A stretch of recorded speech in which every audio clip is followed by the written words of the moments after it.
여러분, 이런 상황 겪어보신 적 있나요? 친하지도 않던 친구가 갑자기 연락이 와서요. 울며 불며 돈을 빌려달라고 해서요. 도와준 거예요. 그런데 1년이 지나도 갚을 기미가 없고 친구는 파산 신청을 했다고 하는 거예요. 연락도 잘 안 되고 매달 조금씩이라도 갚으라고 했는데 대꾸조차 없는 거예요.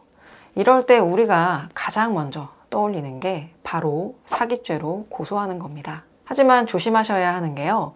무턱대고 사기죄로 고소했다가는요. 오히려 손해를 볼 수도 있어요. 오늘 영상에서는 빌려준 돈을 받기 위해서 사기죄 고소를 고려할 때 반드시 알아야 할 점, 그리고 절대 해서는 안 되는 실수들까지 꼼꼼하게 정리해 보겠습니다.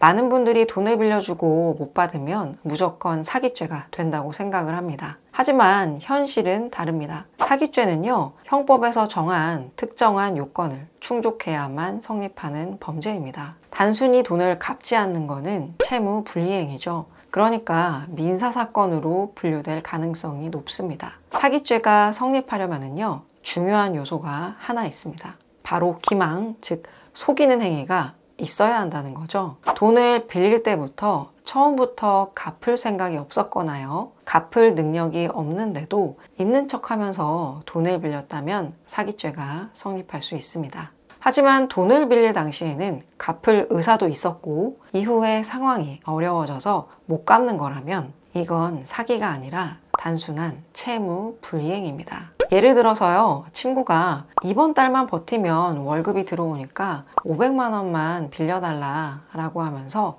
다음 달 월급 받으면 바로 갚을게 라고 해서 돈을 빌려준 거예요. 하지만 나중에 보니까요, 친구는 그때 이미 해고가 돼서 월급을 받을 가능성이 전혀 없었던 거였죠. 이 경우에는 처음부터 변제 능력이 없었던 것이니까요, 사기죄가 성립할 가능성이 매우 큽니다. 반면에요, 친구가 다음 달에 받을 돈이 있어서 그때 갚을게 라고 했고 실제로 받을 돈이 예정되어 있었던 거예요. 그런데 갑자기 계약이 취소가 돼서 돈을 받지 못하게 된 경우라면요, 이건 예기치 못한 사정 변경이기 때문에 사기죄로 보기는 어렵습니다.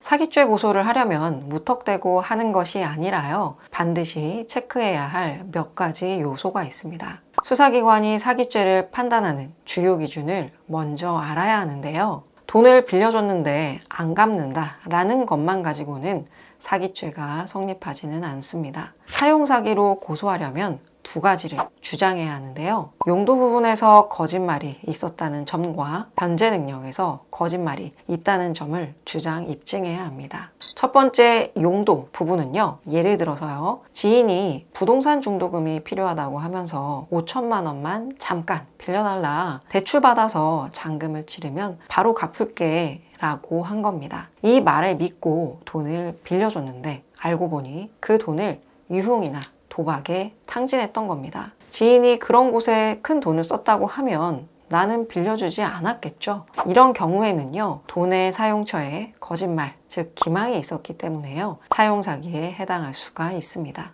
두 번째로 변제 능력을 거짓말한 경우에도요, 사기죄가 성립될 수가 있는데요. 지인이 여러분에게요, 지금 투자도 받고 크게 사업을 하고 있다, 유동성이 조금 막혀서 그런데 돈을 잠깐만 좀 융통해 줄 수 있냐 라는 부탁을 한 겁니다. 그러면서 수십억이 오고 간 통장도 보여준 거예요. 그래서 여러분이 지인의 말을 믿고 돈을 빌려준 겁니다. 근데 알고 보니까요, 통장 내용은 위조였고요, 지인의 신용 상태도요, 카드 대출로 돌려막기 하면서요, 겨우 생활하고 있던 신용 불량이었던 겁니다. 돈을 빌릴 당시에 변제할 능력이 없었는데도요, 그런 능력이 있는 것처럼 하면서 돈을 빌렸던 겁니다. 이런 경우엔 사기죄가 성립이 될 수 있습니다. 그럼 사기죄 고소는 사용처와 변제 능력에 대한 거짓말이 있어야 하는구나. 그런데 그럼 이걸 어떻게 증명하나요? 라는 궁금증이 생길 수가 있죠. 그래서 정리해 봅니다. 상대방이 거짓말을 했다는 것을 알 수 있는 지표를 정리해 보겠습니다. 첫 번째, 돈을 빌릴 당시에 채무자의 재정 상태입니다. 그 당시에 신용 등급이나 연체 기록, 채무 상황 등을 통해서요, 상대방이 애초에 돈을 갚을 능력이 있었는지를 판단할 수 있습니다. 두 번째, 돈을 갚을 능력이 있었는지 여부 관련해서요, 상대방이 그 당시에 월급을 받는 직장인이었는지, 또는 사업을 제대로 운영하고 있었는지, 또는 보유 자산이 있었는지가 중요한 요소가 됩니다. 세 번째, 빌린 돈의 사용 목적이 거짓이었는지 여부입니다. 예를 들어서 부모님 병원비가 필요하다면서 돈을 빌렸는데요, 나중에 보니까 도박에 사용한 경우인 거죠. 네 번째, 돈을 빌린 후에 행동 패턴도 매우 중요합니다. 돈을 빌리자마자 연락을 끊거나 해외로 도피한 경우에는요, 사기죄로 판단될 가능성이 높아집니다. 예를 들어서요, 한 지인이 사업 투자금이 필요하다면서요, 계약만 성사되면 큰 돈을 벌 수가 있다 라고 해서 2천만 원을 빌려줬는데, 나중에 알고 보니까요, 사업 계획 자체가 없었고 돈을 받은 후에 잠적까지 한 거예요. 그럼 이건 명백한 사기죄가 됩니다. 이런 경우로 대비해서 사기죄 고소를 하려면요, 증거를 반드시 확보해야 합니다. 상대방이 돈을 빌릴 당시에 재정 상태를 증명할 수 있는 서류, 상대방이 처음부터 갚을 생각이 없었다는 정황 증거로요, 문자나 통화 녹음 또는 차용증 등이 있겠고요. 그리고 돈이 어디에 사용되었는지에 대한 객관적인 자료를 준비해야 합니다. 많은 분들이 사기죄로 고소하면은요, 고소하면 돈을 돌려받을 수 있을 것이야 라고 착각을 하세요. 하지만은요, 사기죄 형사고소는 처벌을 위한 것이지 돈을 돌려받는 직접적인 수단이 아닙니다. 돈을 돌려받고 싶다면은요, 민사소송을 진행해야 합니다. 민사소송을 제기해서 판결문을 받아서요, 강제 집행을 하는 거예요. 상대방의 월급을 압류하거나요, 상대방 소유의 부동산을 경매에 붙이는 방식인 거죠. 아니면 형사고소와 민사소송을 병행하는 방법도 있습니다. 상대방이 형사처벌을 피하려고 합의를 시도할 가능성이 있기 때문에요, 압박용으로 사용할 수가 있는 거죠. 만약 상대방이 재산이 있다면요, 민사소송으로 강제 집행하는 것이 더 효과적일 수도 있습니다. 반면에요, 상대방이 재산이 없다면요, 형사고소를 통해 심리적인 압박을 가해서 합의를 유도하는 전략이 필요할 수도 있습니다.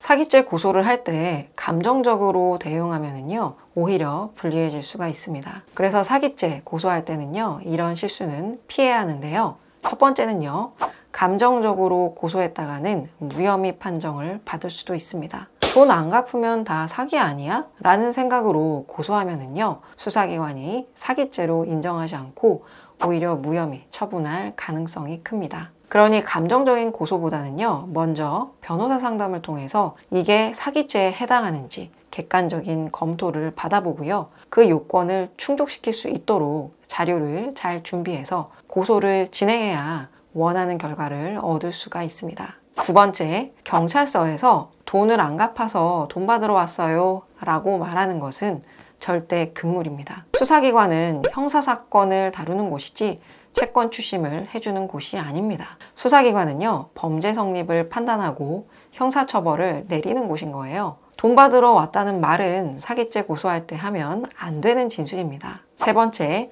증거 없이 무작정 신고하면은요, 실패할 가능성이 매우 큽니다. 나는 사기로 고소했는데 수사기관이 볼 때는 단순한 차용관계로 판단을 하면은요, 민사로 해결하세요 라고 하고 종결될 확률이 매우 높습니다.